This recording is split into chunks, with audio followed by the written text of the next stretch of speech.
And here we go. We're getting live again with another episode of the Big Gold Belt Podcast. I am the host here, 2 Chains, and I am with my tag team partner, my man Hill Will Mahoney. What's going on, dude? What is going on, 2 Chains? Another week here on the Big Gold Belt, and we are joined by a man today that has many a title, it would seem, many a moniker. Yeah, that's right. How do we run these all down, my man? Well, I think we start off by announcing that he is the pride of Puerto Rico. And what would you bounce back off of that, what you will? Oh, well, he's the pride of Puerto Rico. He's also the leader of the cartel, I believe. I believe he goes by El Jefe. And also El Campeón, because he is the man with the gold. The man with the gold. He is the champion. He is the MCW Heavyweight Champion. He is Dante Caballero. How you doing today, buddy? Todo bien, papá. El campeón, I like it. I like how that sounds, right? Like, if you think about it, I'm the one and only campeón in MCW history, right? You are. Very true. Yeah. So we got a ton to talk about with you. We got a big show, a big match with big stakes coming that we got to get into. But first off, before we start, we definitely want to know how did El Campeón, how did this all come about? We'll start there. We'll talk a little bit about you making your ropes and then being in the new ROH Dojo camp for Future of Honor. And then again, we'll get to the main event that's going to happen coming this weekend. So first off, the Pride of Puerto Rico. How did the Pride of Puerto Rico make his way into the Washington D.C. area? Well, like you would think that it was like a long time ago, but that was like 2015. Yeah. You know? And it was really because like I trained a little bit back home in Puerto Rico, and it was in the school called Sensational Wrestling School, and it's from this wrestler called the Sensational Star Roger. Yeah, and he's a really good Puerto Rican wrestler. So Sensational Star Roger, if you like Google him, YouTube, his matches are like super awesome. So so he was the one that pretty much like broke me in a little bit back home. Like I was like 6 months, and I tore my knee out. You know, like it wasn't that fun at the beginning. But I was like, hey, man, I really want to like give it a shot. And at the same time, Patrick was doing Tough Enough. Well, the Dream, let's call him. Mm-hmm. All right. So I was like, man, MCW has a lot of buzz. And they were just starting to like open up back. Like Lio was also like kicking ass over there. So I was like, hey, man, I want to give it a shot. And my brother he still lives in D.C. Perfect. I was like, it's like an hour and 45 minutes away. Yeah. But remember, like back, like Puerto Rico is so small that an hour and 45 minutes is almost going from like coast to coast. Yeah. Like literally, you could like go around the whole island in a day. Like there you go. My brother was like, it's only like 2 hours away with traffic, and I'm like, that's half a day, man. Like, different world. Oh my god! And then you have to train there for like 5 hours, so it's like. Okay, so 9 hours of my day is gonna be dedicated to this. Yeah. So I was like, of course I'm gonna do it. You know, like it wasn't an option. So that's why I chose MCW as my, my next stepping ground to like become a wrestler. You know.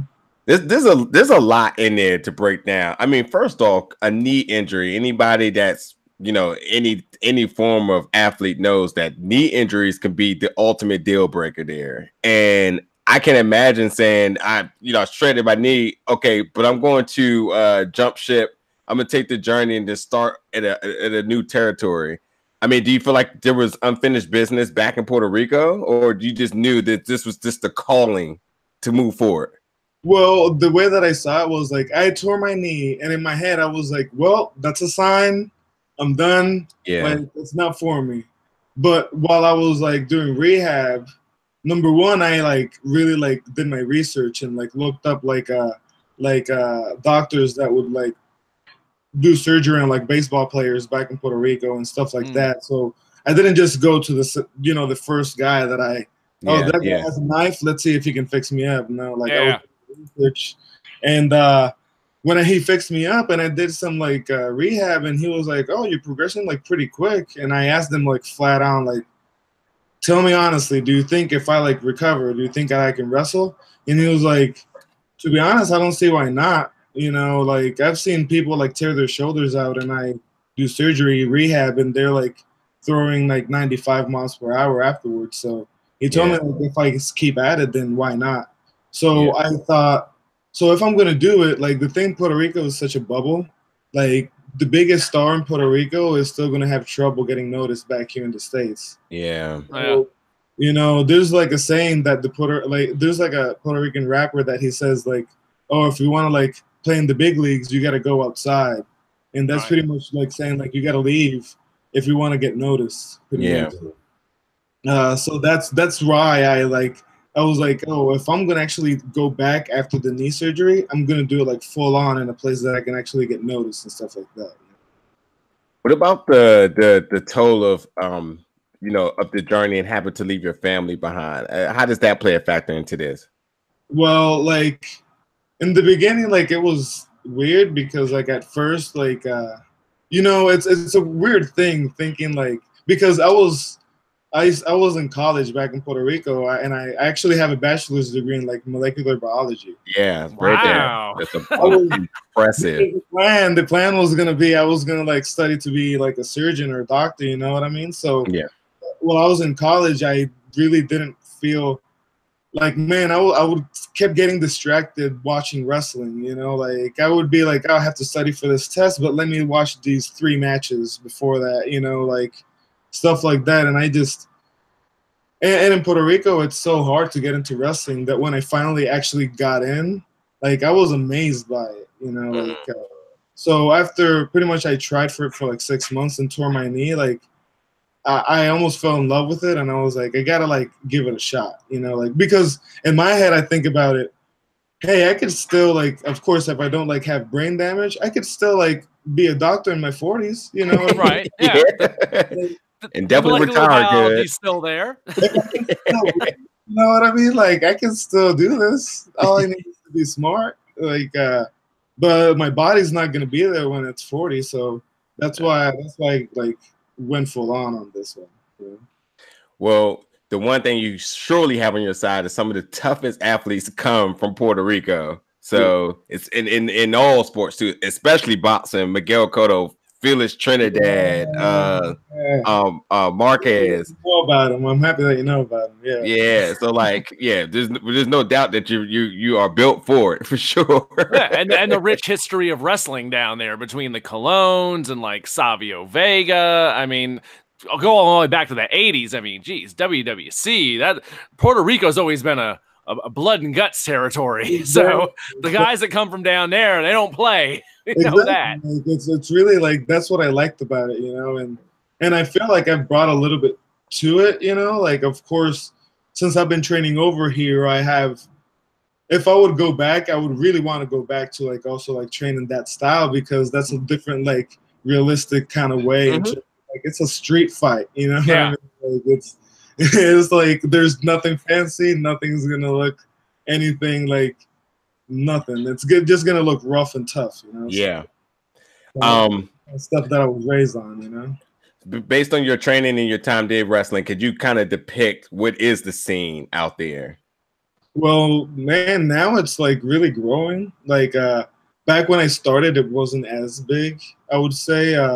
But with the whole like boom in wrestling that I feel like it's happening now, like I think now wrestling is starting to become cool again in a way that it's not necessarily something that you got to be ashamed of.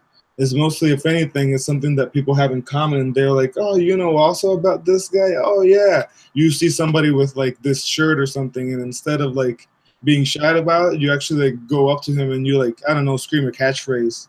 Yeah. And the guy like responds to you, stuff like that. So I think that has also translated back to the island because there's like these company called like World Wrestling League. That's in like the west side of the island. Also the CWA. And that's where the sensational star Rogers, like the big guy over there. But they also bring like Ricky Banderas and Macias from Mexico. Like he's Puerto Rican and he wrestles over there. Also Mecha Wolf, he's another like big Puerto Rican star that wrestles over there. So he has like those guys that are like now getting like names and that are like big names in the indies and stuff go back to the island to help out the scene. And that, I think, is helping out the scene a lot more because they're bringing a lot more names. And I, at least over here, am hearing a lot more buzz over there, which is a good thing. Cool. Yeah, so so again, you mentioned upon your injury, you took time, and like anybody should do that's trying to make a career. You study, you thought about different options that you had. You seeked out having a biology major too. Obviously, should have.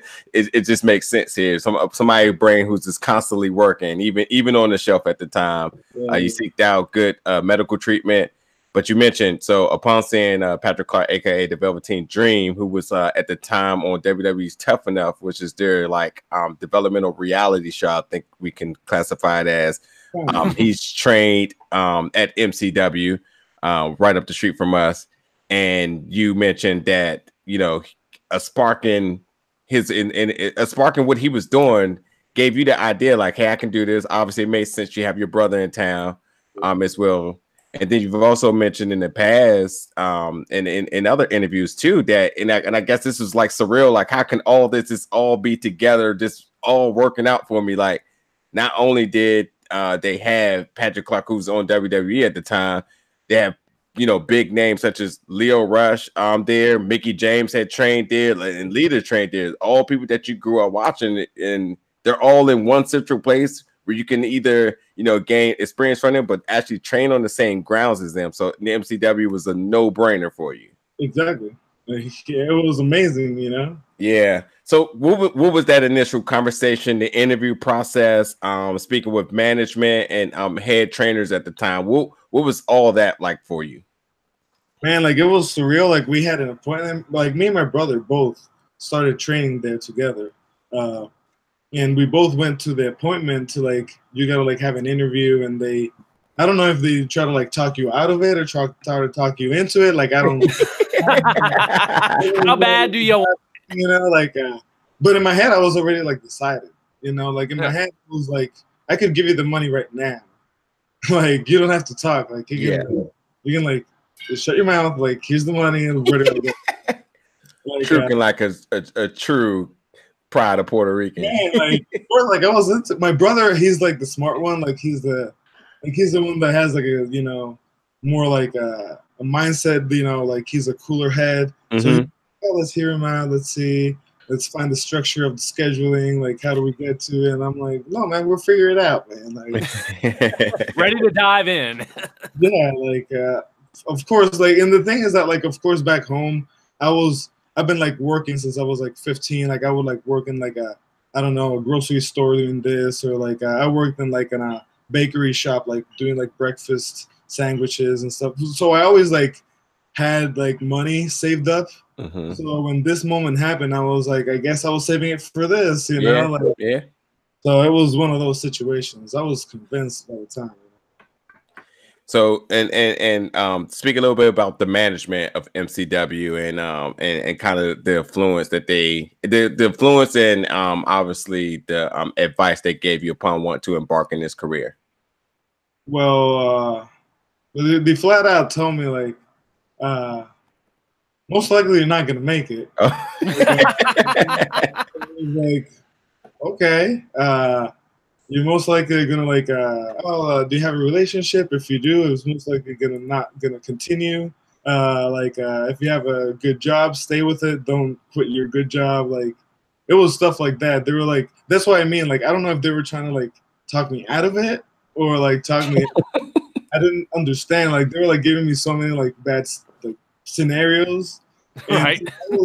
You know, you're like, it's like when you're in love, like you had those goggles. Yeah, the googly eyes. They could have told me like, oh, you're going to most likely tear your knee tomorrow at training again, and you're going to be out for a year. And I'm going to be like, it's no problem. I got another knee, you know? Like, I've done this before, you know? Like, it's okay. Like, I know what to expect. Like, so they gave me a lot of advice. And, of course, they gave me advice of, like, what to expect and when you go to other locker rooms and how to like handle yourself and how to like behave. But I don't know, like I was always like I think like my parents like instilled me to like always be like, hey, somebody's always watching. So I think when in wrestling terms that actually helped me. Like somebody's always watching. Like you gotta always have your P's and Q's in place. Yeah. And you gotta always like you watch your back, but at the same time like always be like always be a good guy, but don't be naive. Yeah. So I think the same advice was given to me like in wrestling. In terms, of course, they told me in a different way than my parents would be. Right. And I'm not gonna go into that, but let's just say that my parents were a lot nicer when they told me. So. And so that journey started for you September 22nd in 2015. And since then, the guys that said like you weren't going to make it, obviously they were terribly wrong because you cleaned up every bit of gold that was even possible at MCW, being the MCW Race television champion, being the victor of that tournament to claim that, two-time MCW tag team champion. And then, as we have said in the beginning of the show, we will say numerous times today, you're MCW Heavyweight Champion. So, man, sometimes they just get it wrong, don't they? Yeah. Like honestly, like I don't mind it. If anything, I like it because like it's like people say like you shouldn't believe in what people are saying like the talk. Yeah. What you should just worry about is like positive feedback or negative feedback. Yeah. It's either you got to prove somebody right or you got to prove somebody wrong. Yeah. That's it. So whoever believes in you, prove them right. Like don't disappoint them because like, the day that you're not hustling is the day that you're disappointing people that are like, believing in you. Investing in you. But at the same time, the people that are like saying that you're not gonna make it, like of course, I hope they're the loudest ever because that's gonna be even sweeter when you shut them up. So like, you just gotta take it how it is. You know what I mean? Like, take it all and use it all as fuel. Pretty much. Yeah, you use those guys as your fuel for your motivation. And geez, if you're hitting a grand slam and picking up all those belts in less than 3 years, you're doing something right. You're on the map. I guess like. I don't know, like yeah, I mean, yeah, not only just that, you started off and you obviously started by yourself and accompanied by your brother at the time, but then you picked up and you have your own cartel. Yeah, Portia with next to you. I mean, you are the man there at MCW and been a staple for a while. And we'll talk about the match in a little bit, but even forcing some people to rethink their career. And maybe they should be, taking time to be spending with their family and their kids instead of trying to come claim your gold. Yeah, try to relive past memories, man. Like,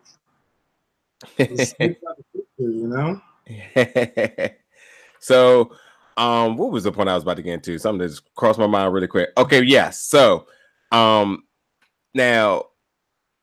I'm curious to know about how did this all come about. Now, earlier in I'm about to say this year, earlier in 2018, ROH announced that they would be opening up a new state of the art ROH dojo, which will be in Baltimore, Maryland, and will be opening on June 23rd, 24th for 2-day camp.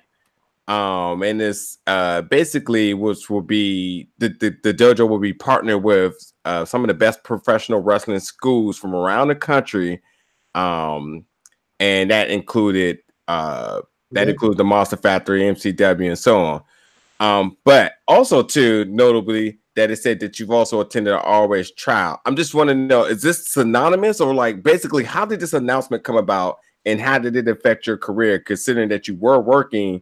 You work with MCW, also had an ROH trial, or how did that come about?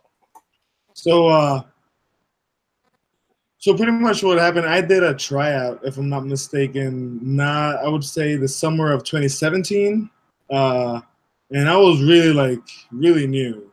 Okay, but I did a tryout for Ring of Honor, and the thing about those tryouts is that like they give you a lot of feedback in terms of like.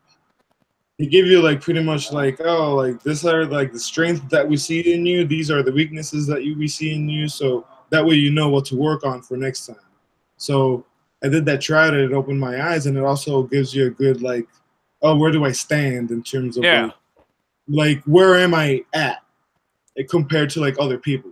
Because sometimes if you stay in the same locker room, then you're gonna be just compared to the same people. So then you can't, it's like the saying of like you can't see the forest through the trees or something like that. Yeah. Something in that situation. So I did that, and then back in they announced the RH Dojo in January, but I was like I'm in Baltimore, like that's nearby, like this and that. And later on, like I got invited to the tryout for the dojo. Okay. And then those 2 days that you were saying, the 23rd and 24th, I believe, those were the days of the tryout. And after the tryout, that's when they chose people that they were going to train at the dojo. So after that tryout, I was chosen, and since then I've been training at the RH dojo from the different coaches there, like Will Ferrara, Gresham, Delirious, and so on. I mean, let's literally talk about those names. So first of all, before we just re-mention those names, you've already coming from MCW working with formerly known as Joey Mercury at the time, Joy of Wrestling, and then what?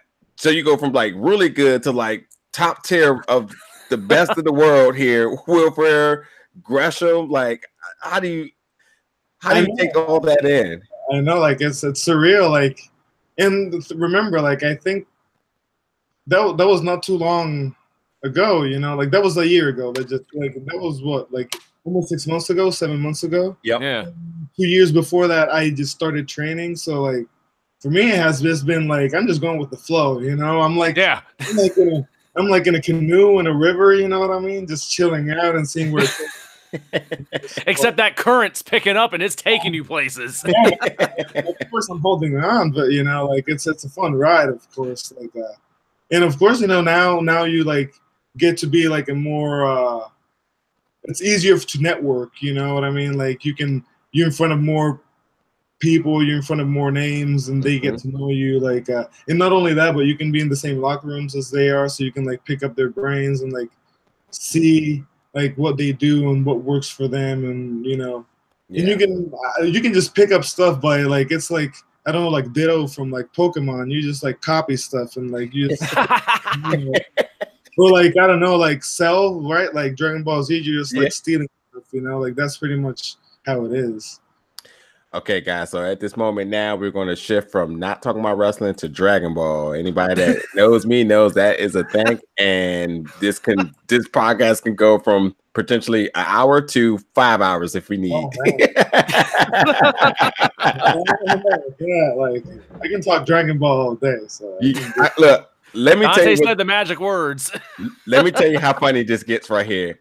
Both of your MCW champions and Dante and both NG are both Dragon Ball fans, which is crazy right now. So I'll mark out later for you guys. that's actually like Saturday, I think it was. I was at a show. She was there, like watching the Brawley movie on her cell phone. Like, and I was like, "Are you watching the Brawley movie?" And she was like, "Yeah, but don't tell anybody." Like, sure. I'm definitely not gonna tell you who sent it to her. I would never do that. That poor person. I would never want anything to happen to him, But well, we're just gonna say we're just gonna we'll let me know if you That is so interesting. That's so funny. It's also too like Gresham's out here putting out videos of training on YouTube, and people are going crazy about. Imagine just having to just always have that type of hell. When we talk to Gresham just on regular conversation, I'm just sitting there like, I forgot I'm supposed to say anything back at times. Just taking in so much knowledge, like you become a sponge. And then that guy. BJ Whitmer was actually in town yesterday as well too, and in passing, I've seen tons of people walking by asking him for advice and suggestions. And as humble as he is and low key as he was, even in the scene, he was just passing out knowledge. So, like again, for those to be your trainers on a day to day, and then you have training today, I mean, that's amazing, dude. Right? Like, it's just how can I not get good? You know what I mean? Yeah, you gotta like go out of my way to get bad in that situation. So, and the one thing I was just going to mention a little bit earlier too, by you having the name of the Pride of Puerto Rico, like how does that embark in everything you do as well too, considering that, you know, the heritage and how everybody was Puerto Rican, they wear it strong, and again, some of the toughest guys and athletes, period, guys and women, all of from in every profession comes from Puerto Rico, and it shows. But like, what is that? How do you wear that, Kate? Well, like man, like from when you're from Puerto Rico, you have like a different, there's like a complex that comes from being Puerto Rican. Like it's almost like an Napoleon complex, but different.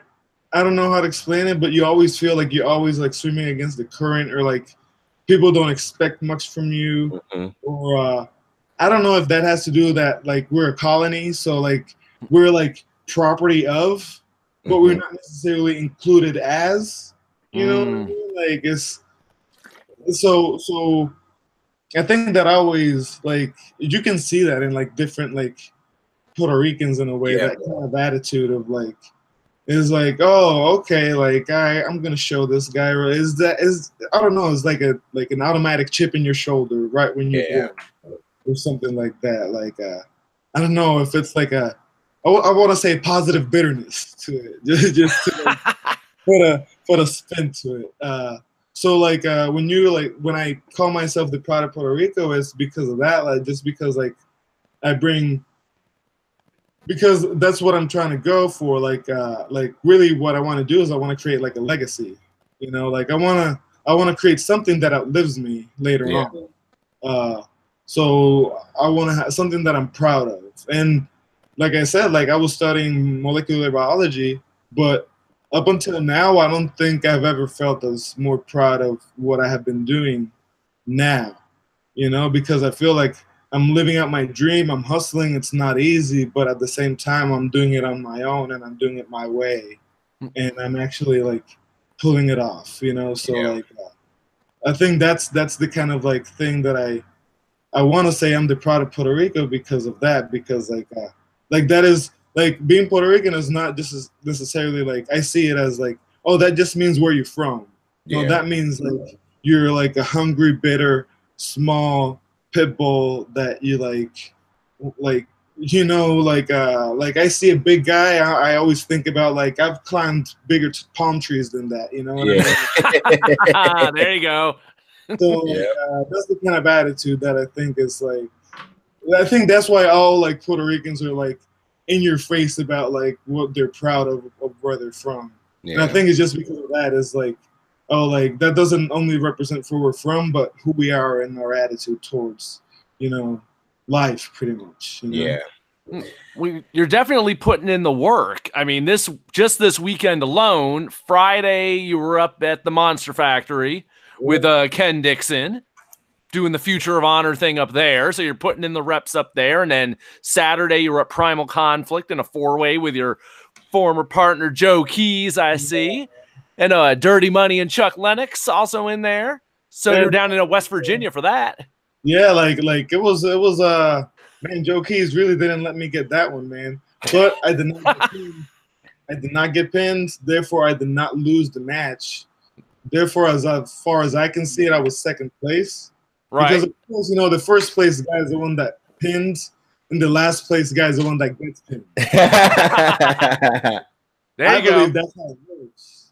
That sounds about right. No one's arguing with a biologist. Right, like, and I believe I was the one that was on my feet, you know, before Joe Keys. So Joe was third place, I was second place. There you go. Just in case if people are like doing standings and stuff, you know. Like you didn't go out on your back. There's something to be said for that. So, and you know, and you can ask Dixon if he liked their drink Friday. Also, like, just, he might get mad about that one, but you can just ask him later. It seems like from what I'm looking at, it's like you have quite the nucleus of guys between Dixon and Joe Keys and Brian Johnson that like you're constantly like, that's your crew. It looks like from town to town and up and down the roads from what I'm seeing. Yeah, and there's a couple more guys too, like I would say SOS as well, like Bishop and Moses, Rayo's my boy. Although we have like a bitter rivalry, just because when I was starting out, Rayo had already like started wrestling, so he was a good brother, and he like took me to like, oh, like I'll take you places to wrestle and this and that, and he always, if he didn't like the person that he was wrestling in that place, he would tell the guy like, oh, like I here have Dante, he can wrestle and he's really good, and he can wrestle me, and we can have a good match, and let's just say that my record against Rayo outside of MCW is not that good. Let's just say that. So we have that bitter rivalry. In MCW, I've always beaten him. You are the man. Man, he has my number, man. That's Ryu. He's also a former guest of the show, The Last Incan Warrior. He's definitely making a name for himself out there as well, too. Like you said, another Future of Honor roster member. Yep. So February 23rd, it is MCW's anniversary show, 2019, one of their biggest shows of the years.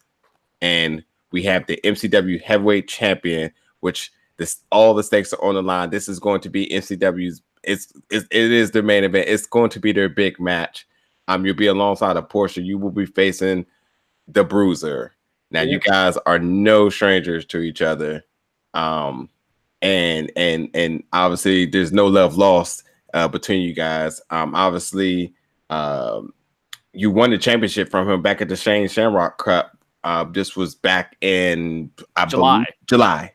Yep. And I guess he decided to reevaluate himself a little bit. He suffered an injury. He got knocked out. And then I guess he decided that he wanted to, upon being cleared, I guess he felt like he had unfinished business with you, which brought you guys back toe-to-toe with each other at the New Year's Mayhem show at the conclusion of 2008 for MCW, which, you know, this was his big thing. He wanted to come out of retirement, but I think you had choice words for him, and you felt that, you know, maybe this wasn't the thing he wanted to do. You know, if anybody knows about injury, you know about it. And I guess I'll see you as a noble guy. You gave him the suggestions of, you know, hey, to hang with your family, see your kids get older, see your grandkids born. You know, he doesn't want no business with you in the cartel. But talk about your heated rivalry with you guys. Like, he's a 10-time MCW champion. Don't you think that's a good, nice number? I believe that's a perfect number. And then he should just leave, right? Like, you know, Bruiser, he trained me. Like, he was the one that was there, like, screaming at me and like telling me that I was fat and I needed to like run around and like do all the burpees and do all the stuff, and he beat me up every single day. And man, like I might forgive, but I never forget, bro. So like you know, of course, like that might have made me better, but you know, I told you that bitterness inside me. And remember when I started out, the guys that were up top, who were they? They were the Bruiser. They were the King, Ryan McBride. They were Hydraulics. Those were the guys that were at the top of MCW, right? And now those guys, they're gone, you know?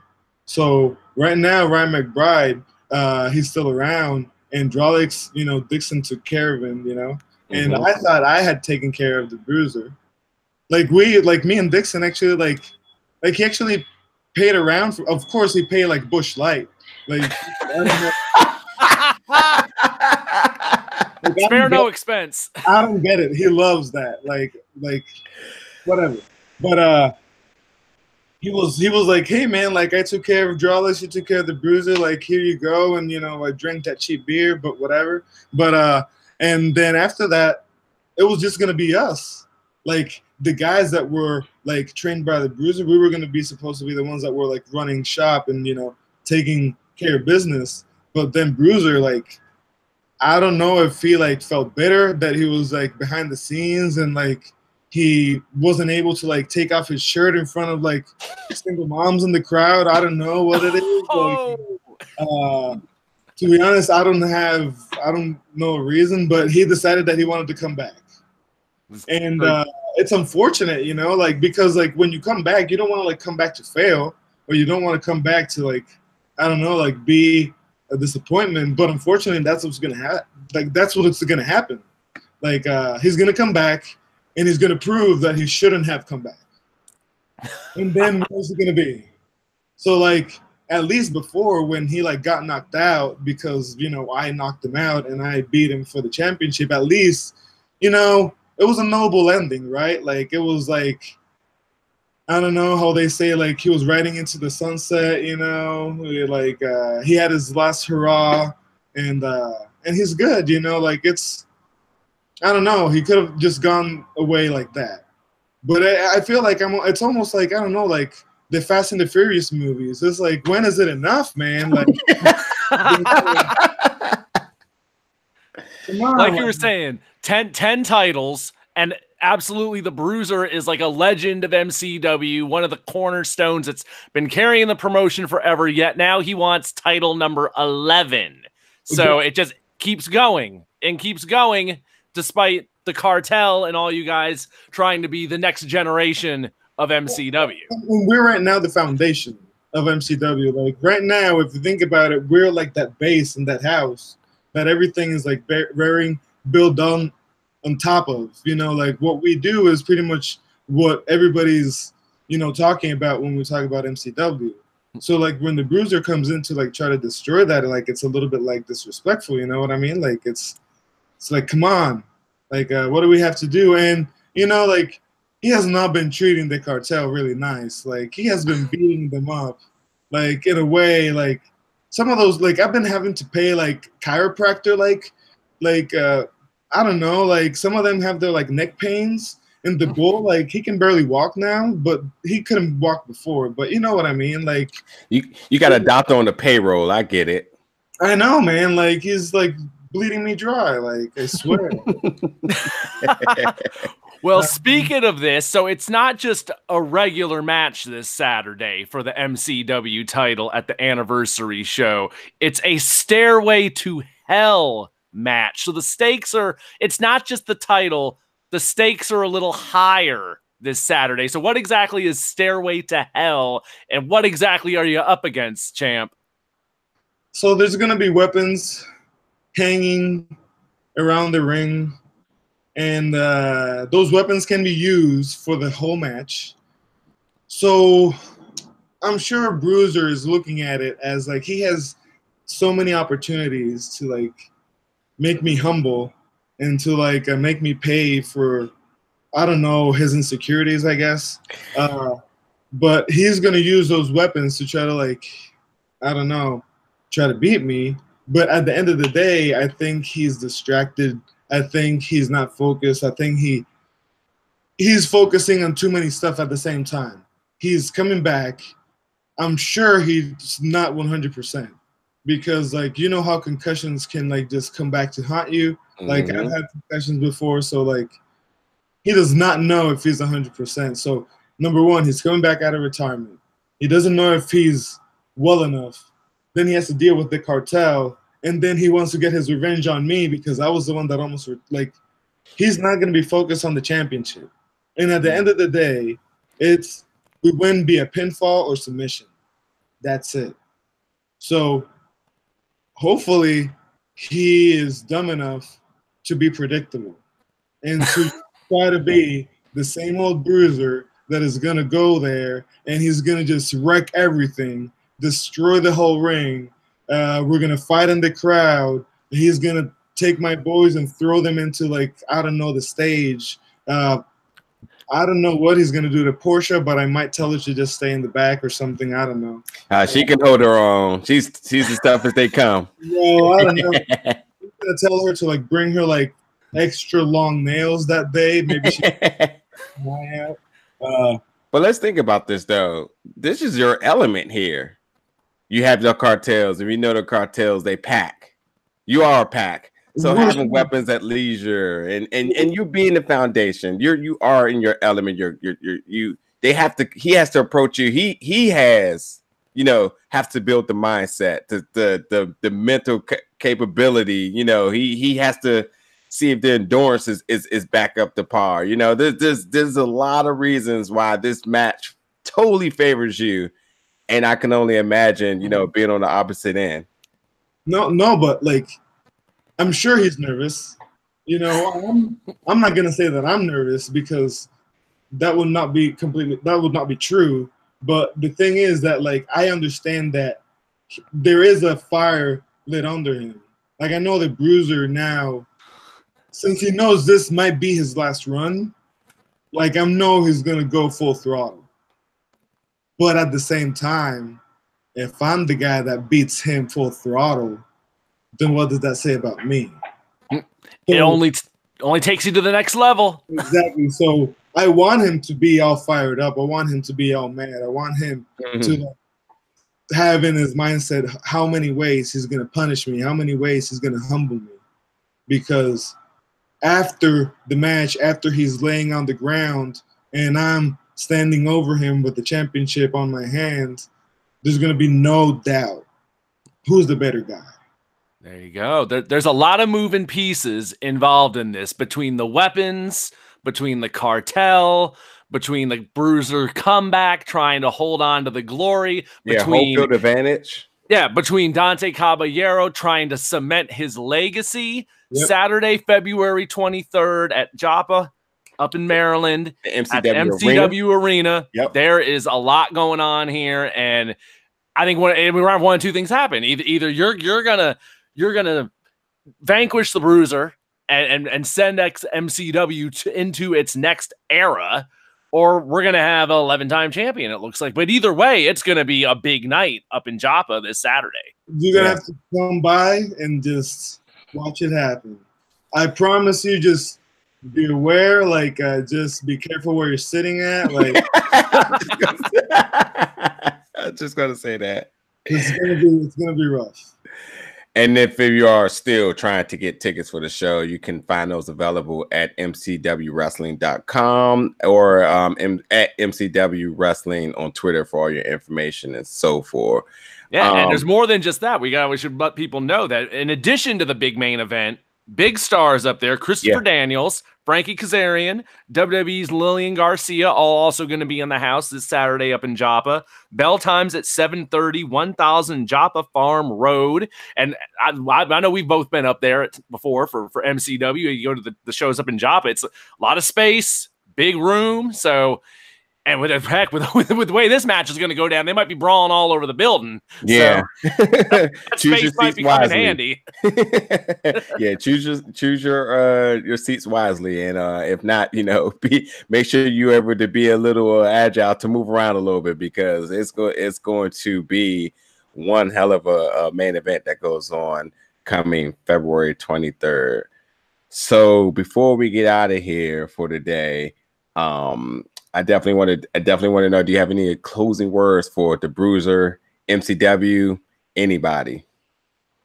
Well, for the Bruiser, I want him to bring his A game. I want the Bruiser to be all fired up. I want the old Bruiser. I want the Bruiser that is rough and tough. He's going to bring all kendo sticks. He's going to tear down all those trash cans. Like, I want to see him try to, like, kill my boys, because my boys, they're coming for some blood too. You know what I mean? Like, the Bruiser has been, like, punishing them a little bit too much. He has been, getting a little bit handsy with Portia, and I see that stuff, and I remember, like I said, like, I may forgive, like, I forgive anybody for anything, but I never forget. And I'm always going to, like, write those stuff behind that I'm going to catch in a receipt later on. So I want Bruiser to come there February 23rd with a fire lit under him, because I'm going to knock him out again. Tough words there. Look, you don't want to miss this. You do not want to miss this again. For all the information for MCW upcoming events and for their anniversary 2019 show, step over to mcwwrestling.com or on Twitter at MCW Wrestling. Let's run down the names, Will, because it's only the most proper way to end the show. With all the stars for this Saturday night? No. The champion, the only person we need to run down the names for right now. The man of the hour, the pride of Puerto Rico, the pride of Puerto Rico, the leader of the cartel, El Campeon, Dante Caballero. You heard it here today. Big night Saturday night. Got to keep Bruiser from getting that 11th MCW title around his waist. So, folks, you got to come out. It does not get bigger than this. It's not. That's right. Look, thanks for everyone that's tuned in for today. And stay tuned. We have more updates. We have more interviews coming on. And we will see you guys at MCW this Friday.